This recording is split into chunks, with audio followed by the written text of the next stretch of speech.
1 Samuel, chapitre 20.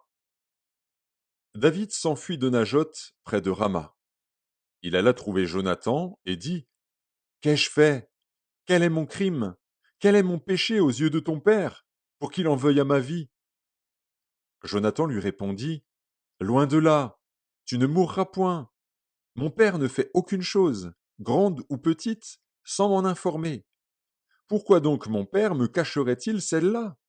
Il n'en est rien.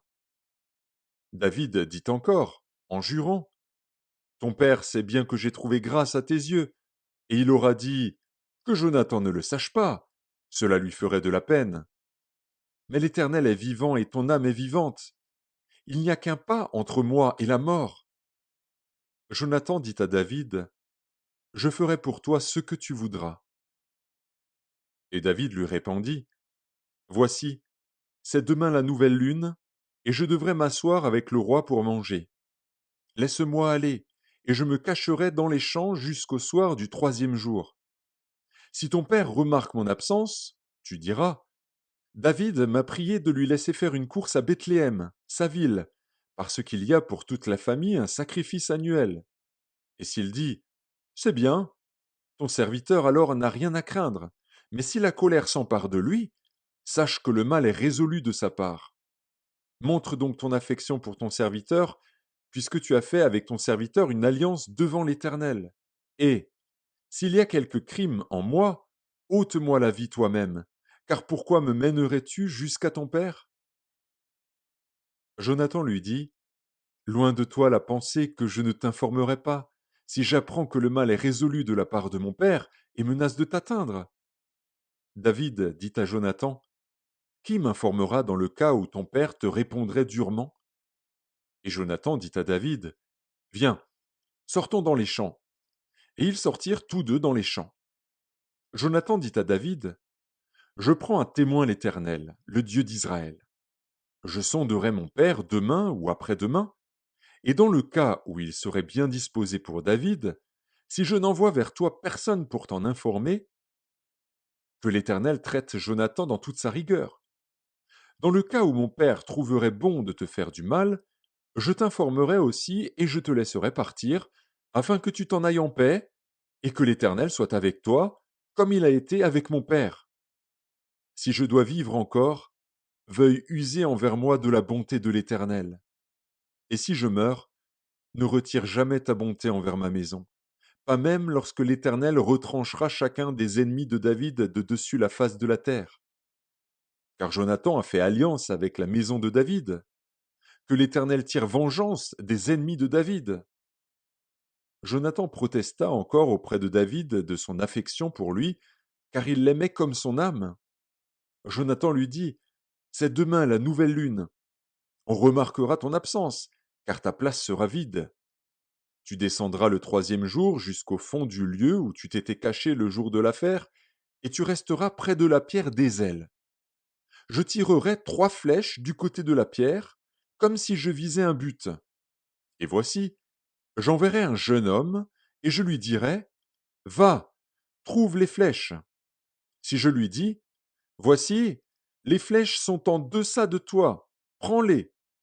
Alors viens, car il y a paix pour toi, et tu n'as rien à craindre, l'Éternel est vivant. Mais si je dis au jeune homme: Voici, les flèches sont au-delà de toi, alors va-t'en, car l'Éternel te renvoie. L'Éternel est à jamais témoin de la parole que nous nous sommes donnée l'un à l'autre. David se cacha dans les champs. C'était la nouvelle lune, et le roi prit place au festin pour manger.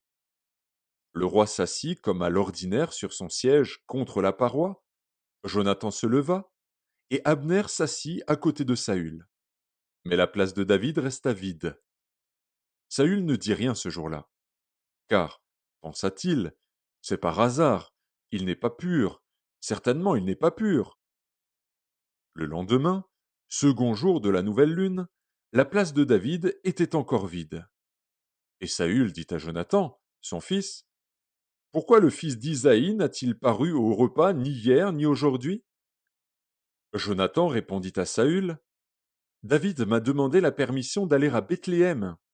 Il a dit: Laisse-moi aller, je te prie, car nous avons dans la ville un sacrifice de famille, et mon frère me l'a fait savoir.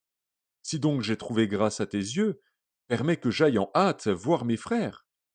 C'est pour cela qu'il n'est point venu à la table du roi. Alors la colère de Saül s'enflamma contre Jonathan, et il lui dit, Fils pervers et rebelle, ne sais-je pas que tu as pour ami le fils d'Isaïe, à ta honte et à la honte de ta mère? Car aussi longtemps que le fils d'Isaïe sera vivant sur la terre, il n'y aura point de sécurité ni pour toi, ni pour ta royauté. Et maintenant, envoie-le chercher, et qu'on me l'amène, car il est digne de mort.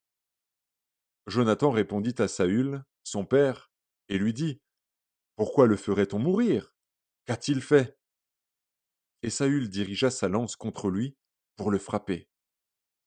Jonathan comprit que c'était chose résolue chez son père que de faire mourir David. Il se leva de table dans une ardente colère, et ne participa point au repas le second jour de la nouvelle lune, car il était affligé à cause de David, parce que son père l'avait outragé. Le lendemain matin, Jonathan alla dans les champs au lieu convenu avec David, et il était accompagné d'un petit garçon. Il lui dit, Cours, trouve les flèches que je vais tirer. Le garçon courut, et Jonathan tira une flèche qui le dépassa. Lorsqu'il arriva au lieu où était la flèche que Jonathan avait tirée, Jonathan cria derrière lui, La flèche n'est-elle pas plus loin que toi? Il lui cria encore, Vite, hâte-toi, ne t'arrête pas. Et le garçon de Jonathan ramassa les flèches et revint vers son maître. Le garçon ne savait rien.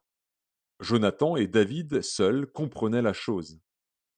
Jonathan remit ses armes à son garçon et lui dit, Va, porte-les à la ville.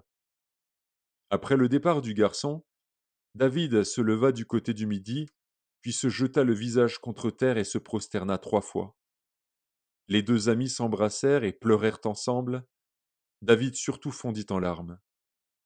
Et Jonathan dit à David, Va en paix, maintenant que nous avons juré l'un et l'autre, au nom de l'Éternel, en disant, Que l'Éternel soit à jamais entre moi et toi, entre ma postérité et ta postérité. David se leva et s'en alla, et Jonathan rentra dans la ville.